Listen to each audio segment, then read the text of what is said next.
Okay, class, this is part two of the Blur project video. The second part shouldn't be as long.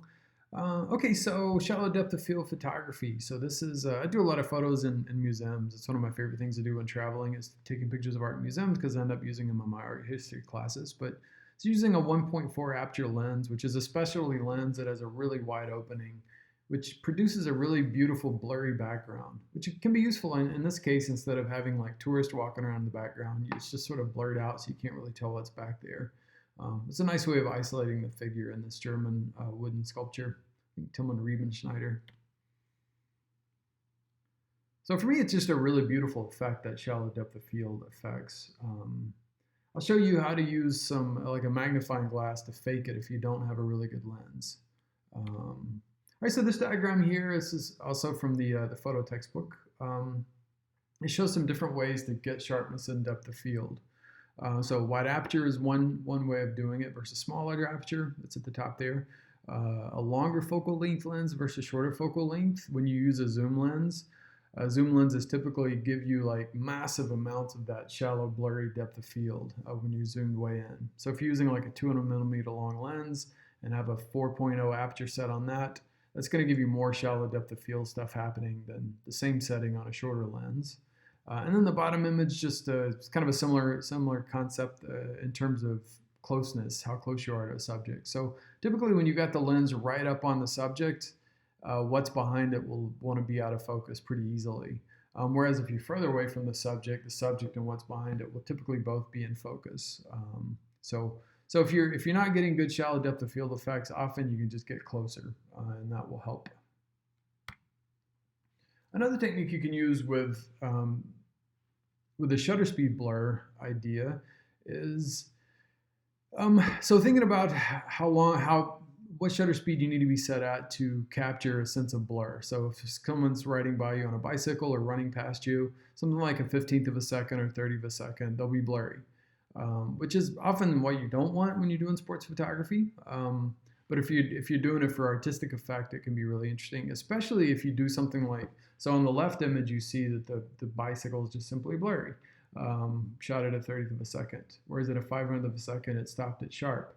But if you wanted an effect where the background is blurry to show motion, if you pan the camera, which basically just means you lock your camera on the object that's moving, in this case, a person on a bicycle, and you move your camera in sync with them and push the button and continue moving, it'll make the background out of focus, but it'll stay focused on the object that's moving since you've locked those two together. So that can be fun. Another thing you can do with the shutter speed, slow shutter speed stuff is light trails and setting a long shutter speed and moving lights around in front of it. I think I showed some slides on that in a previous lesson. But again, you might want to print a card like this out and have it with you to help you remember what shutter speeds give you blurry effects, and know when to choose them. So in the case of this photo here, this is just shot off of these are two photos taken off my front porch. I just shot them pointing the same way and then spliced them together in this image. The image on the right shot at a 10th of a second. The image on the left is a 400th of a second.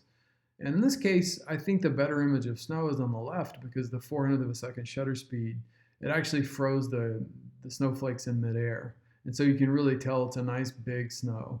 And on the right, the snow looks a little bit more like rain because that slow shutter speed didn't actually capture them in motion. It actually, it looks more like rain falling to me. So try to make the best choice for your subject. You can have fun with it too. I mean, this is a slow shutter speed, and I just sort of twirled the camera after letting it sit for about a half a second on Stephanie's face. I then twirled it in the last little bit of the exposure that was left. So kind of a neat image. This is a photo I took at the park in Monmouth during 4th of July celebration. And the trick to shooting something like fireworks is you just leave the shutter open for a long time. And you experiment with it to see what the best effects are. But basically because it's a black background, the sky is black, the sky is not really putting any light out. If you try to do the same thing on a sunny day, it wouldn't work because it would just be way too much light. But at night, the black is not recording on your sensor. And so every new firework that goes up and goes off is basically capturing its light trails on your image. And you see the bottom, all that ambient light coming from the fireworks lighting up the trees and the people below and the smoke. And then the slow shutter speed kind of gives this nice soft effect to the smoke too. So kind of a fun thing to learn how to do is to control. So you can use fully manual mode, or you can switch into shutter priority mode. And shutter priority mode often lets you go up to 30 seconds of open shutter time. You have to move into manual mode to get even longer than that. This next slide, I was in the Pacific Northwest in Washington State, out walking around, and I just had my small pocket camera with me, which is not as easy to control as a bigger camera. And I was trying to get photos of the waves, and I decided I wanted to get that nice blurry effect you get with a longer shutter speed with waves. And this was about the longest shutter speed I could get. I don't know what that was, maybe 1/8 of a second, based on the light that was available, right? So these were the best shots I could get. And then as I increased my shutter speed, basically you reach a point of no return where there's just too much light. So I have my ISO setting at the lowest setting, which was 100, which was the least sensitive light setting on the ISO. And so basically when I set it at 100 ISO and then shut my shutter speed for about half a second or a second, I think it's probably a second exposure, it was just too much light coming in and it couldn't handle it. And so there's really nothing I could do, but there's this thing called neutral density filters, which is a filter you can screw onto your lens. It's almost like sunglasses for your camera. And I didn't have one of those with me, but I just used my actual sunglasses. So you can see the sort of sunglass mark in this photo where it's partially covered with sunglasses. And that actually reduced light getting to the camera enough that I was able to set the camera on a tripod and then get this nice blurred out effect because I was able to get about a 1 or 2 second exposure, just thanks to the light that was cutting out from the sunglasses. So it's a little bit complicated, but that's where it comes in handy understanding the exposure triangle, that you're using the shutter speed and aperture basically to control the amount of light coming in, and then that third component of the ISO setting, so the sensitivity of the camera to light. Basically, often if you're doing slow shutter speed, you really need to set your ISO down to like 100, which is the least sensitive mode on your camera. Because if you're at like 800 ISO or something really high and highly sensitive to light, that means that your camera wants to be faster and shoot at faster shutter speeds.